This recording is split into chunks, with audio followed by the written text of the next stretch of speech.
You are face down on the concrete floor of a Mexican federal prison.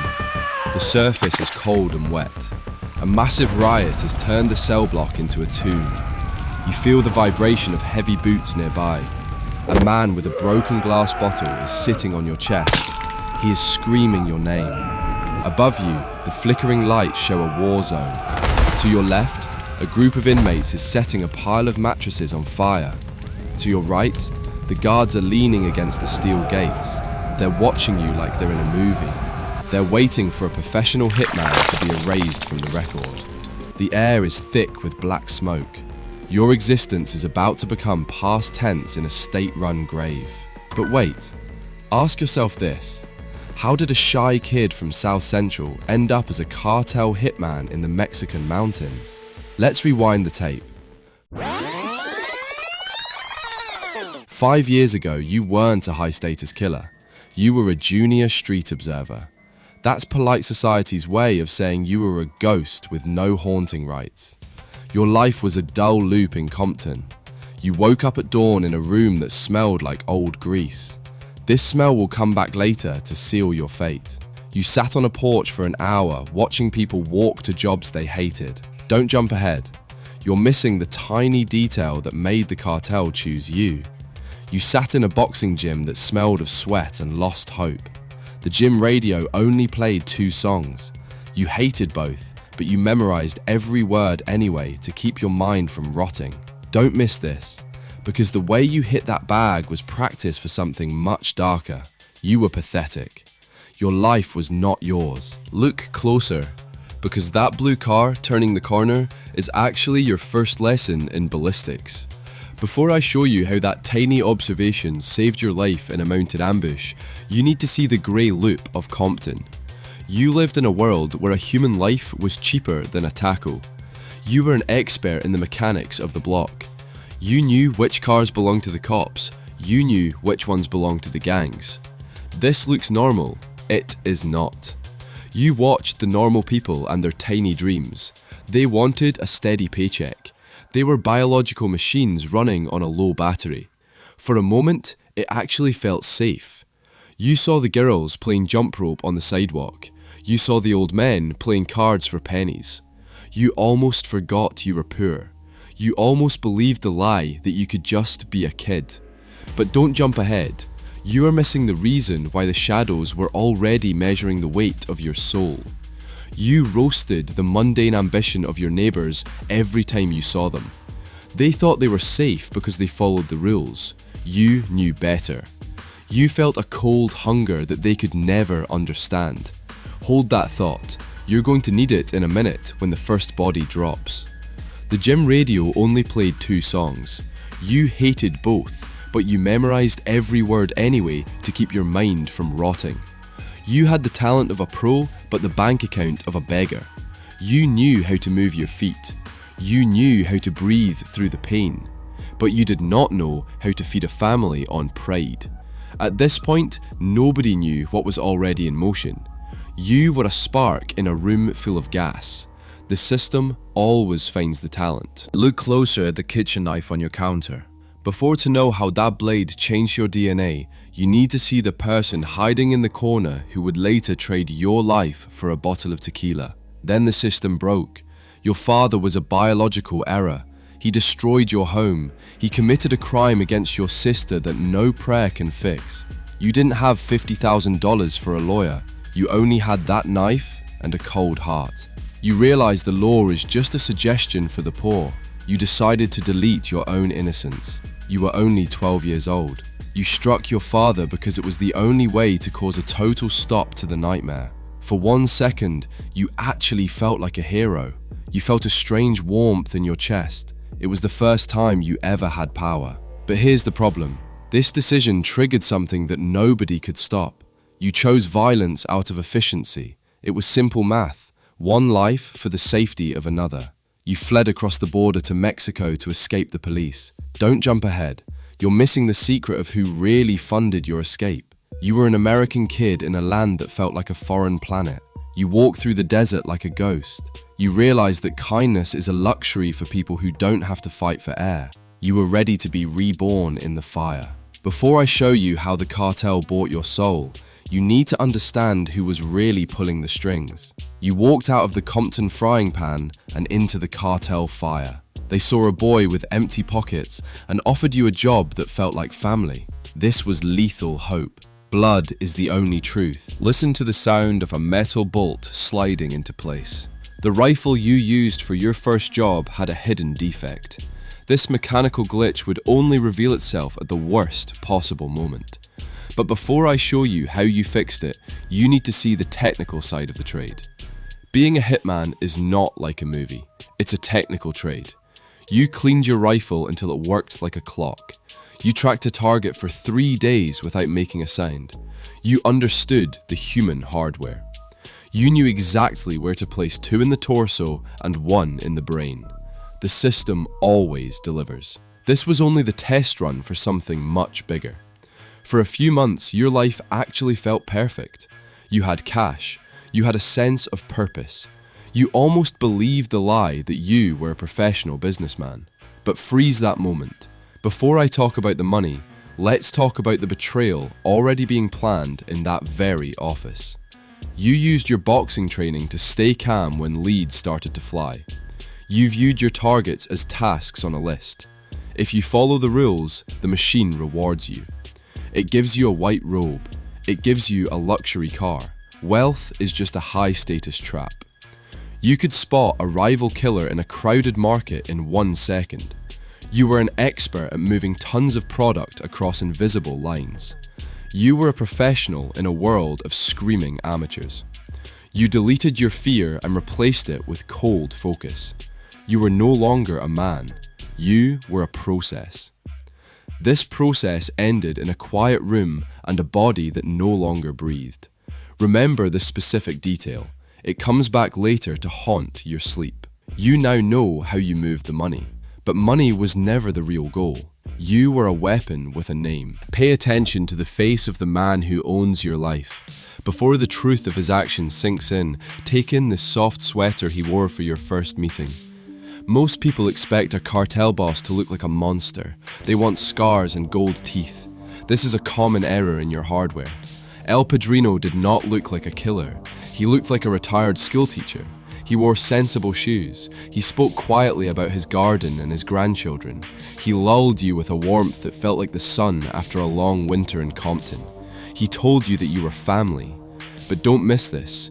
You're currently looking at the bait. You're not looking at the hook. Before we talk about the chains he was forging, let's talk about the luxury he used to blind you. He gave you a clean room.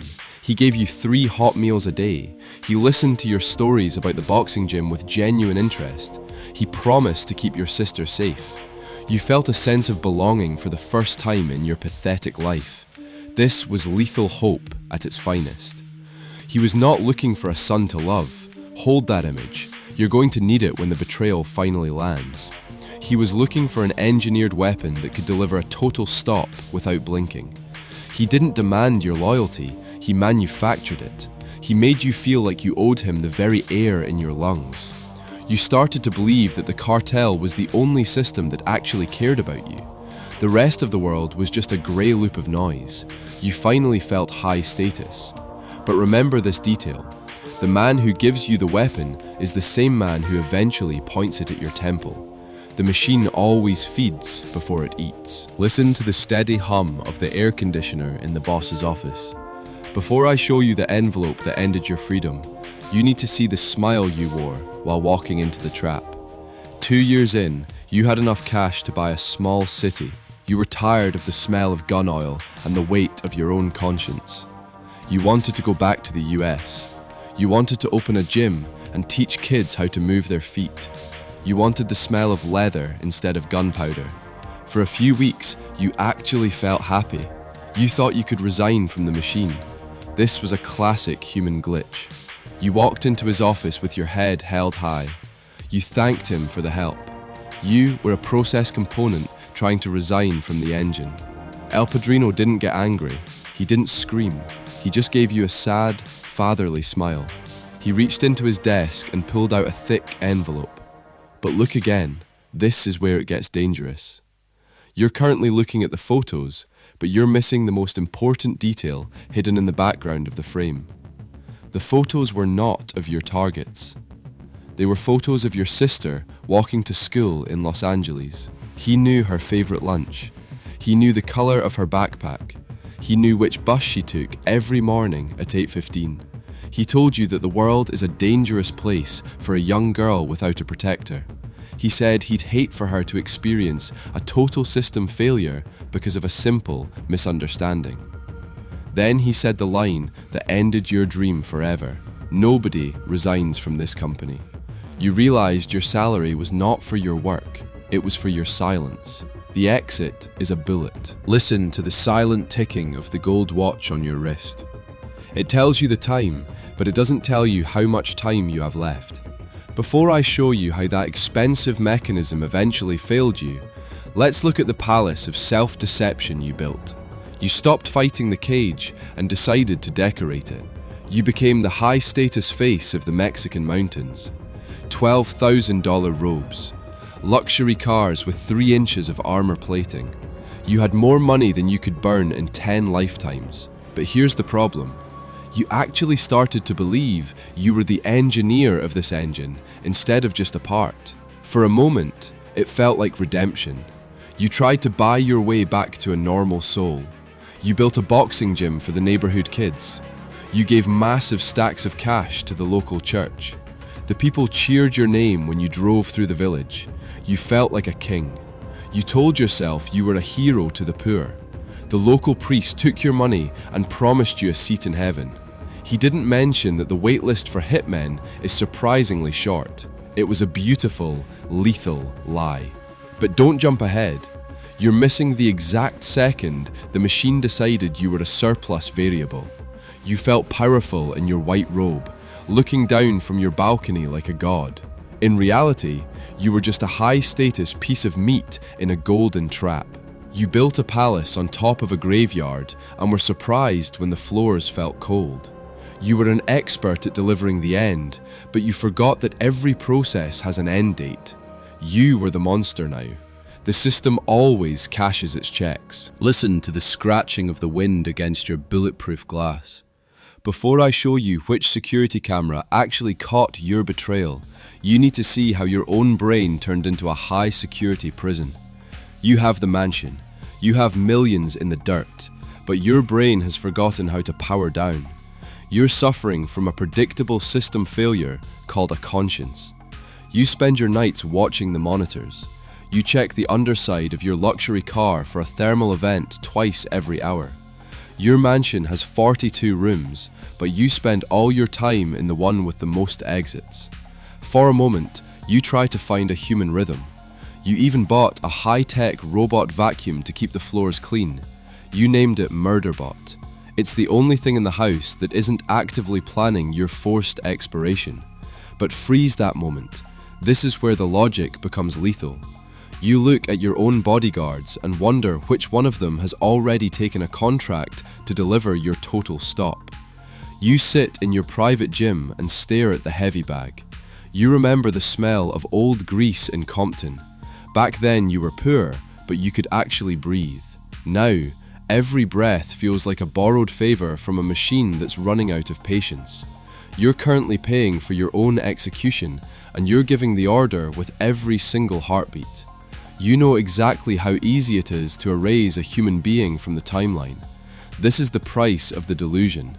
You thought you were the engineer, but you're just a replaceable part. The system only cares about efficiency. You're making too much noise. In this business, noise is always handled with permanent silence. The machine never sleeps. Observe the steady blue light of the smartphone on your desk. You believe this device is your lifeline. In reality, it's just a beacon guiding the hunters to their prey. You decide to make one final move. You think you can use your leverage to buy a way out of the golden cage. Before I show you who actually answers that call, you need to see the escape plan you spent 6 months building. You set up a meeting with El Padrino in a quiet garden. You tell yourself that he still views you as family. This is the ultimate human glitch. You actually believe that love can exist in a system built on forced expiration. You meet El Padrino among the roses. He looks like he should be worrying about the price of fertilizer, not the price of a human life. You offer him $15 million to let you take your sister and vanish.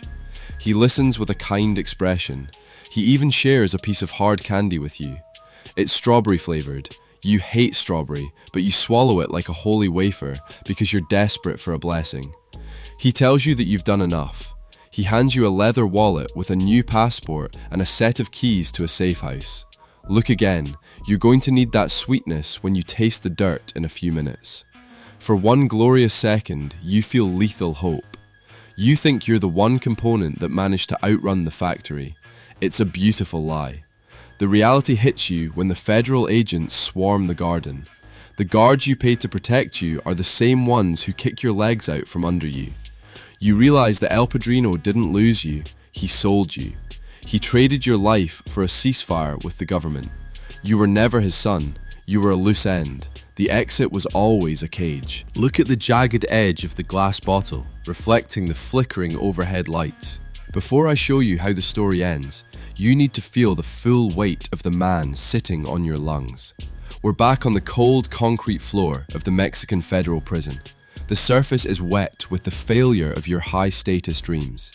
The riot is a high-intensity spike of noise and fire.